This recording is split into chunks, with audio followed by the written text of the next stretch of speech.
There are men of a certain age, mine for example, who remember when stock car racing was really racing. It was exciting. It was out there. It was dangerous. But when you're 10 years old and can't really drive a car, you go for the driver who had the best nickname. And my favorite had the best of all, Glenn Fireball Roberts.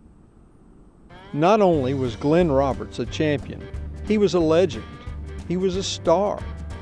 A Florida native, he actually got his nickname Fireball for his baseball pitching.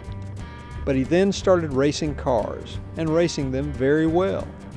He won everywhere, including the Daytona 500. In more than 200 races run over 15 years, Glenn Roberts finished in the top 10 122 times.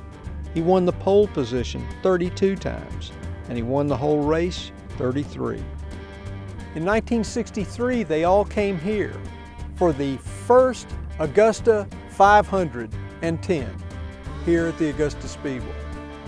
He wasn't the only one. A young fellow named Richard Petty came, and Fred Lorenzen, and Cale Yarborough, and Junior Johnson. My second favorite. They all came here in November 1963 to race on the new speedway near what is now Diamond Lakes Park, one of the largest motorsports venues of its kind. Its original design included 8 tracks, of which 6 were built. There were also 7 main grandstands, a 15,000 square foot garage, 10 septic tanks with a capacity of 29,000 gallons, and miles of access roads. It was a tough race. All the drivers said so. Roberts himself complained that his neck and hands hurt from all the tight turns. And traction? It was a fraction of what the drivers were used to. "It's the slickest surface I ever ran on," the Fireball said. "I've never in my life been on a greasier track." Others agreed. One said it was like running on marbles. A driver who didn't complain much was Frank Warren of Augusta. He earned a whopping $800 for coming in 12th. And the Fireball?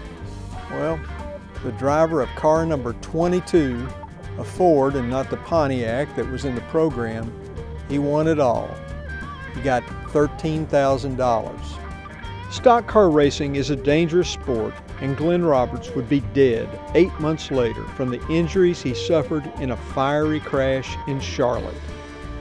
When it comes to racing these days, Augusta is not Bristol, it's not Daytona, but we had our moments. And one of the biggest was more than 50 years ago when the Fireball came to town and won.